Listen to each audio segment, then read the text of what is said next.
Welcome again to Football's Global Hub. I am Russ Goldman. This is my match reaction, my 5 takeaways from the Revs draw against Inter Miami on Saturday night at Miami's beautiful new stadium. It'd be nice to get one here in Massachusetts.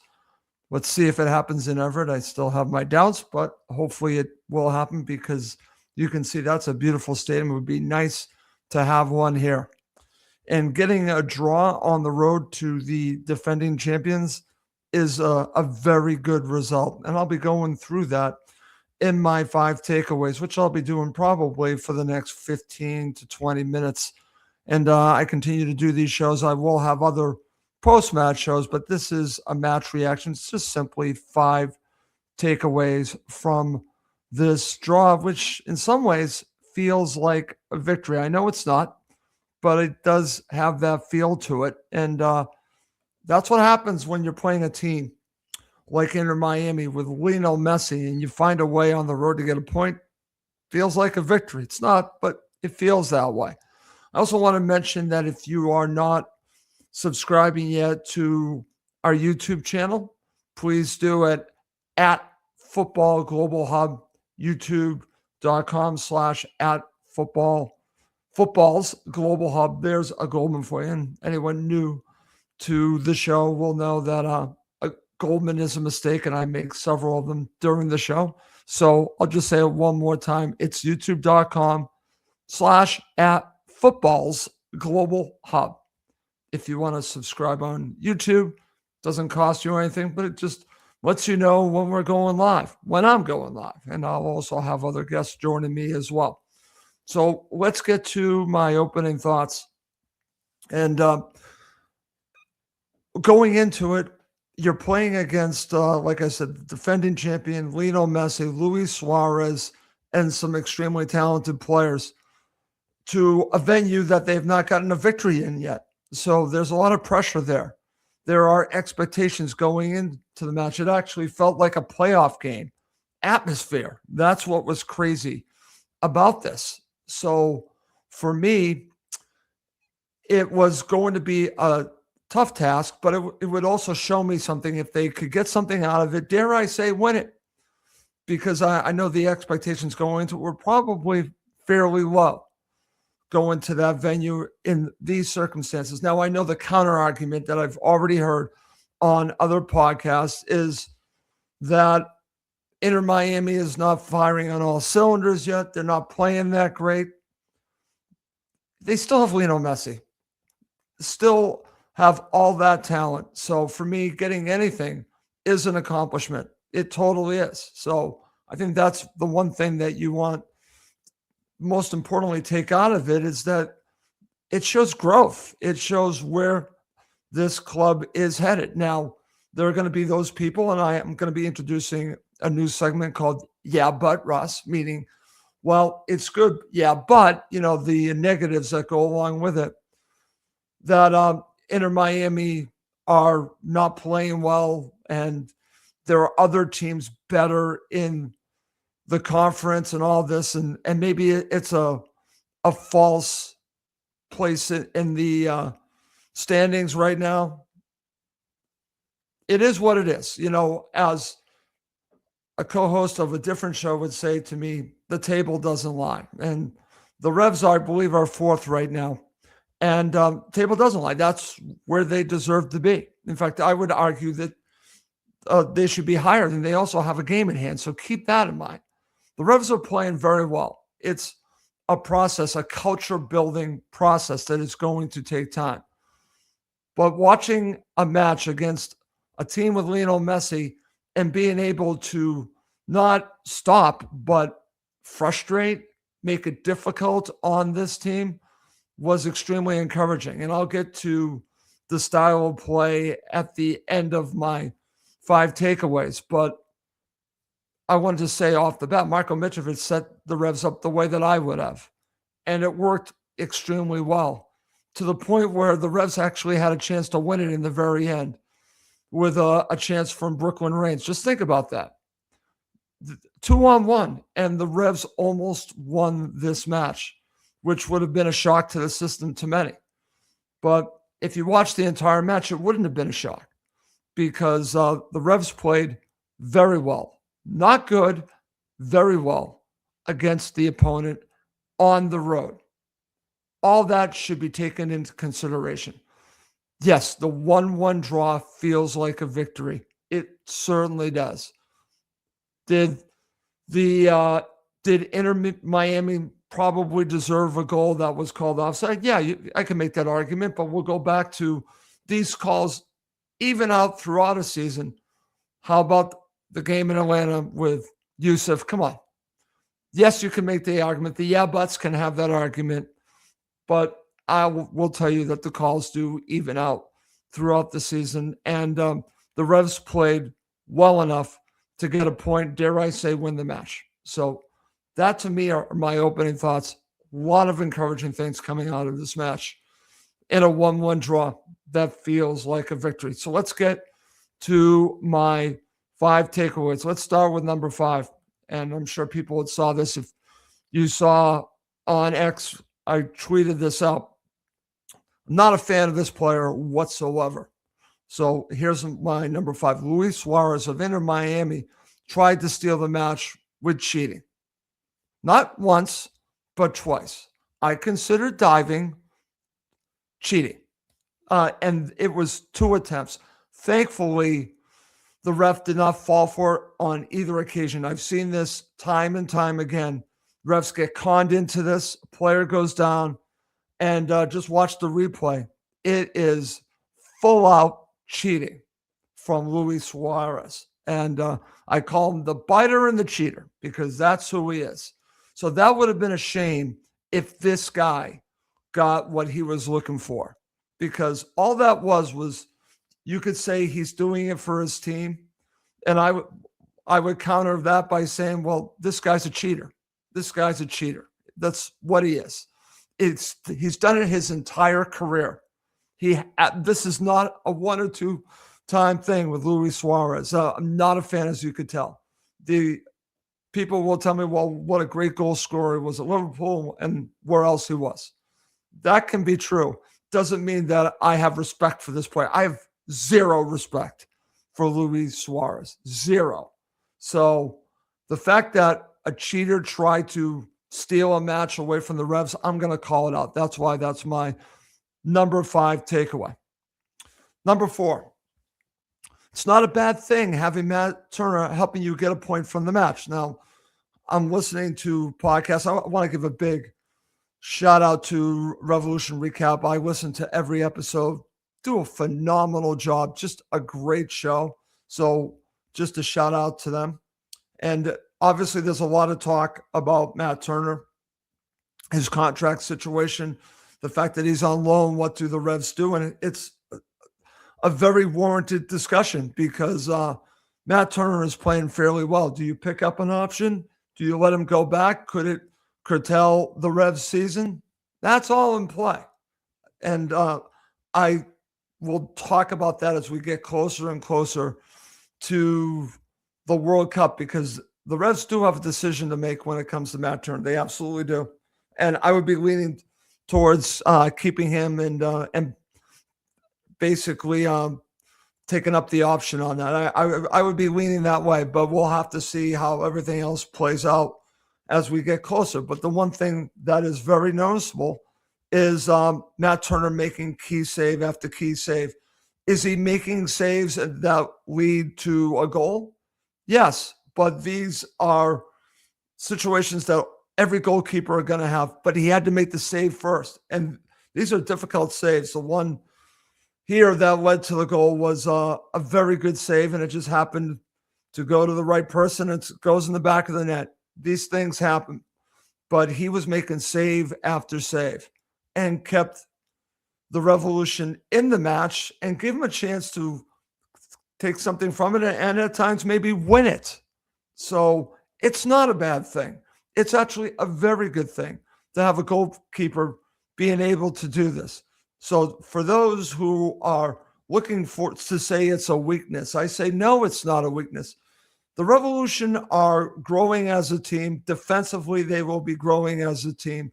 The fact that he's making key saves is not a weakness because it is a team in its infancy learning how to play together. I would also argue that good teams are going to create scoring chances regardless of the opponent.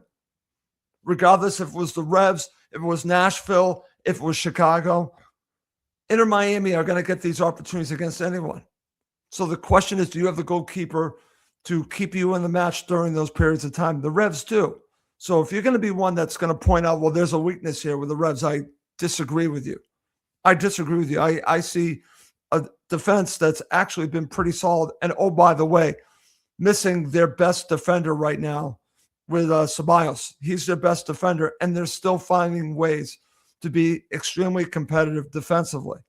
So to have a top goalkeeper is a very good thing, not a bad thing. It doesn't mean that the Revs are in trouble. It doesn't. It actually just means he's doing his job. That's why that's my number 4 takeaway. Number 3, Al-Hassan Yusuf needs to play in central midfield moving forward. I think this is a no-brainer. The experiment having him out wide simply doesn't work because I think it hurts you in other ways. So I think you saw his how valuable he is in central midfield. And we'll be talking about man of the match coming up at the end. But Yusuf was a difference maker, especially on the counter and also breaking up potential situations for Inter Miami. Yusuf was right there. Yusuf was phenomenal in this match. Phenomenal. Only getting better. Maybe it took the right system, the right manager to get the most out of him. But Yusuf right now is playing at an elite level.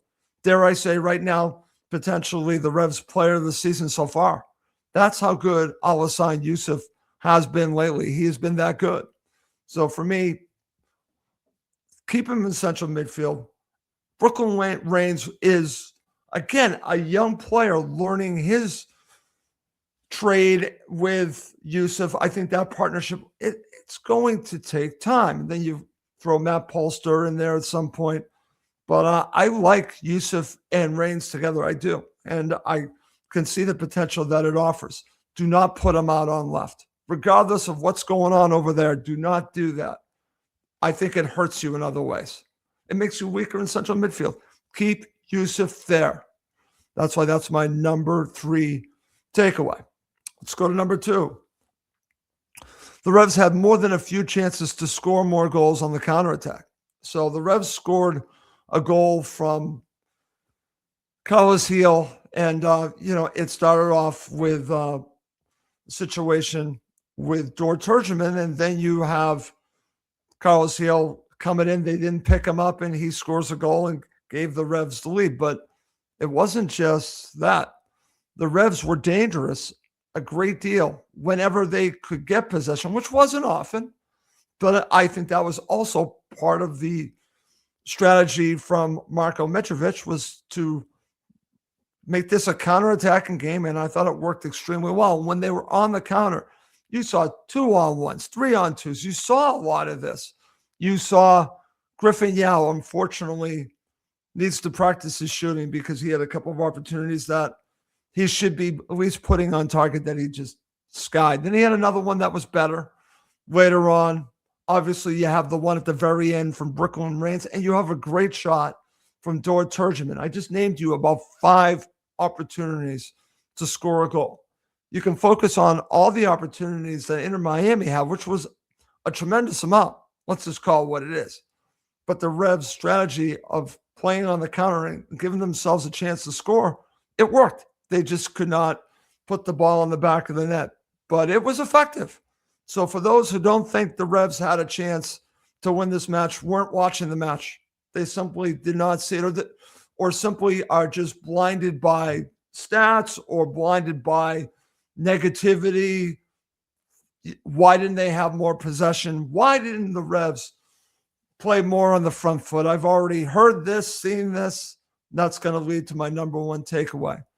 But my argument will be, in a very strong manner, is I've watched a lot of football in my life, and I know a team that has a strategy, and their strategy is to be the team on the counter.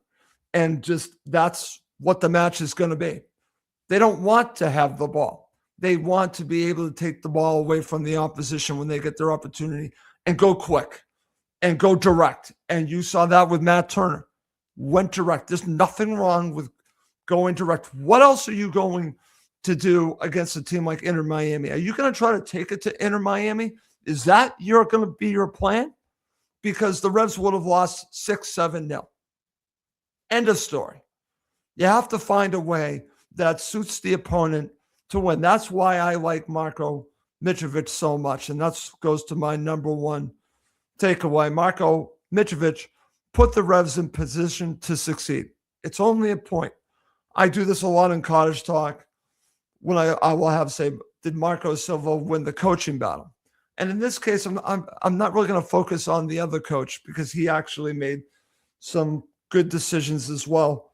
Bringing on his kids, I thought was extremely effective. So I wouldn't say Marco won the coaching battle, but the strategy that he set up, the starting 11, I was doubting it a little bit, but now I understand it watching the match, why he had Peyton Miller starting. I get it now because he was looking for pace on the counter. He was looking to go direct, and he needed speed, pure speed. That's why Miller started, and that made sense to me. He wanted speed to be able to break very quickly. He had that, and that worked really well. And he set the Revolution up very well with that starting 11. They were well drilled, and they were just basically, they made it very difficult on Lionel Messi. Yes, I said that. Still had all that great passing, but it wasn't like very easy. The Revs were not Swiss cheese. They were difficult to break down. And as the match went on, and you saw in the second half, I was focusing on Messi, and he actually looked a little frustrated. He looked like, or tired, because the Revs did not make it easy on him and Suarez and his teammates. Simply did not. They made it difficult on them. And in the end, like I said, the strategy worked to perfection. If the Revs did not create any scoring opportunities, then your argument would be, well, they just parked the bus. This wasn't parking the bus. I know what park the bus looks like. This was not it. This was a complete strategy to beat a team on the counter. And again, worked really well. It was set up this way. Like I said, if you were concerned about going into Inter Miami and thinking, why can't the Revs have more possession? Why can't they take control of the match? Not against this opponent. You can make the argument more for me at home, but not against Inter Miami. That would have been a recipe for disaster. And that's the difference here between, say, Mitrovic and Caleb Porter, which I was not a fan of, and some other managers that around the world, they only have one strategy. They do what they do. That's an old Pittsburgh Steelers thing. Well, Marko Mitrovic basically does his own thing, and he is willing to change things up. And he is a strategist. And that's one of the reasons why I feel very confident in the New England Revolution. It's about culture and strategy. And it's working together brilliantly. And Revs fans should be excited about what they're watching instead of the yeah buts that I saw over the weekend. And I'll get to my section of yeah but Russ coming out at the end of the show. And it's fine. If you want to do yeah but Russ, that's fine. I'm all for it. And I'm going to discuss it. But I'm also going to give you the positives that came out. I'm a very positive person. I am a glass half full person, but I will criticize the team when they deserve it. I have very little criticism here. I simply do not have a lot of criticism going on the road and getting a point from Inter Miami. Okay. Well, coming up next, I am going to share who I thought was man of the match, and I will end with a new segment called Yeah, But Russ. Okay. So let's get to man of the match. And part of me wants to give it, say, to Matt Turner for some of the saves he made. It could have gone there. Carlos Gil for his goal. Could have gone there. But I am going with Alassane Youssef, who was tremendous in central midfield and only getting better. Like I said earlier, please don't play him out wide. Keep him where he is and let him really just infect the game the way that he can. He can really influence the game is probably the better word. And like what I'm seeing from Alassane Youssef for the New England Revolution, I think he's going to be a player for years to come that we're going to be happy is with the Revs, like we talk about with Carlos Hill. He could get to that level. That's how good Youssef has been. So for me, man of the match, Alassane Youssef. So let's end with yeah, but Russ. So I just tweeted this out, and hopefully others will be sharing comments. I want to do this each and every week to just give me your comments. Yeah, but Russ, meaning give me things you don't like about the Revolution. It's fine. I want to talk about it. I definitely want to talk about things you're seeing that concern you. That's also under yeah, but Russ. Negativity also falls under yeah, but Russ. So let's get to my first topic of yeah, but Russ, and it's actually from a friend of mine. So I'm actually going to share it if you're watching live, and if you are, that would be great. I'm going to share this from my friend Corey here because he has the first comment in my section, yeah, but Russ, and it's this. And I'll read it and I'll share my thoughts on what I think of what Corey shared here. It says, my biggest concern is will the front office step up this summer and get Marco what he needs for the stretch run? It's great what they are doing right now, but this is a marathon, not a sprint. And the concern for me is, can they keep this going without key reinforcements? And that's from Corey Capaccia. And Corey, that is a great one to get us going. And it's a valid discussion to start off with, yeah, but Russ. So you have a very valid argument here. Will they invest this summer to give Marko Mitrovic reinforcements?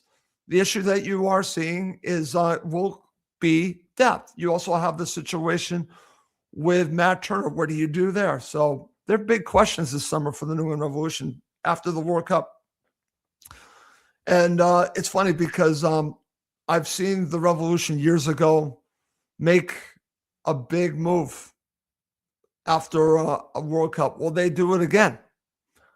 And I actually saw something suggested, so I'll give a shout out to Revolution Recap because I think an impact player that's more offensive could take the Revolution to the next level. And the name that was suggested, and I actually agree with this, is Gio Reyna.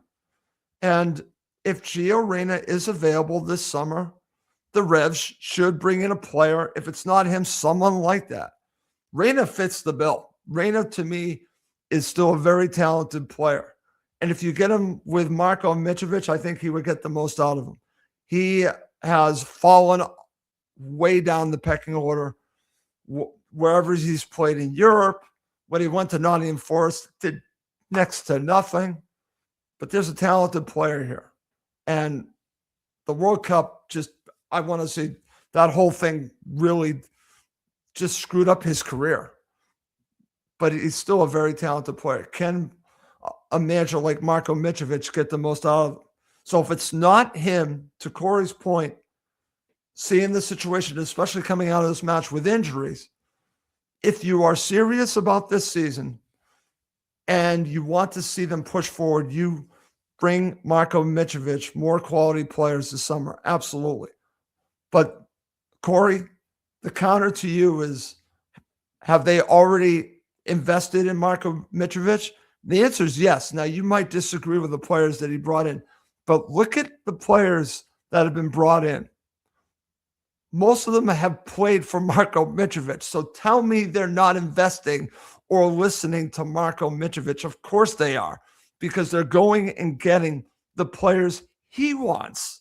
Think about that. So does Marko Mitrovic have a lot of influence here?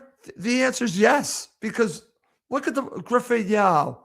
That's a perfect example. It might not be working out great so far. But again, that's a player right out for him. Brooklyn Reigns, Ethan Kohler. I could keep going. There are others too. I mean, they are coming from Marko Mitrovic, working with Marko Mitrovic. So for me, his influence is there.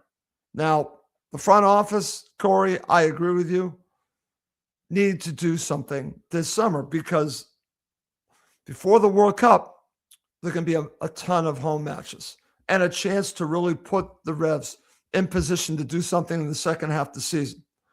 So if I'm them, and I wish I was, I would be looking at the missing pieces to take the Revs to the next level. I'm not saying that they can win MLS Cup, Supporters Shield. No, I don't think this team is ready for that. In the future, I would say yes. But this season is a building block season. And oh, by the way, people might not like this, but for me, and it drives me nuts, but winning the Supporters Shield is an incredible accomplishment. It really is. I know everyone focuses on MLS Cup, but the Supporters Shield is massive. And in Europe, there is no playoffs. So even Lionel Messi was surprised after his team wins the Supporters Shield, right? But 2 seasons ago, loses in playoffs, and he's like, well, he didn't understand the big deal. Well, it's an American thing. I get that. It totally is. But the Supporters Shield is more than the Bruins winning, getting most points in the NHL. It is a hell of a lot more because a lot of these players grew up with the international model, which is used in the Premier League. The team that wins the Premier League, they don't go through playoffs. They just win the league. So how about for 5 seconds, giving the Revs a little bit more credit on winning the Supporters Shield a few years ago? They won't get it, but they'll get it from me. It's a hell of an accomplishment. Even though they went out in the playoffs, a hell of an accomplishment and something that should be looked upon more fondly than it is. That's actually how I'm going to end this episode. All right. Well, that's going to do it for this episode of Football's Global Hub. I'm on Apple Podcasts now, so please do subscribe on Apple Podcasts, on Spotify, and please do subscribe on YouTube at youtube.com at Football's Global Hub. I'll say it one more time, youtube.com/ at Football's Global Hub.com. Oh, it's not .com. There's a Goldman, just F Football's Global Hub. There's a Goldman to end the show. How many Goldmans did I have in this show? I don't know, 10? Anyways, well, that's going to do it for this episode. My name is Russ Goldman. Thank you as always for watching and listening to Football's Global Hub.